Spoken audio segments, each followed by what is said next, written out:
حضرت انس بن مالک رضی اللہ عنہ فرماتے ہیں کہ رسول اللہ صلی اللہ علیہ وسلم نے فرمایا تم میں سے کوئی آدمی اس وقت تک کامل مومن نہیں بن سکتا جب تک کہ میں اس کو اس کے باپ، اس کی اولاد اور تمام مخلوق لوگوں سے زیادہ محبوب نہ ہو جاؤں۔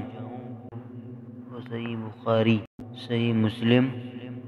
حضرت انس راوی ہے کہ رسول اللہ صلی اللہ علیہ وسلم نے ارشاد فرمایا، جس آدمی میں یہ 3 چیزیں ہوں گے وہ ان کی وجہ سے ایمان کی حقیقی لذت سے لطف اندوز ہوگا۔ اول یہ کہ اسے اللہ،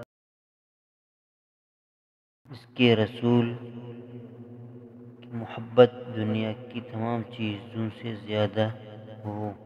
دوسرا یہ کہ کسی بندے سے اس کی محبت محض اللہ کی خوشنودی کے لیے ہو۔ تیسری یہ کہ جب اسے اللہ نے کفر کے اندھیرے سے نکال کر ایمان و اسلام کی روشنی سے نواز دیا ہے تو اب وہ اسلام سے پھر جانے کو اتنا ہی برا جانے جتنا آگ میں ڈالے جانے کو۔ صحیح بخاری و صحیح مسلم۔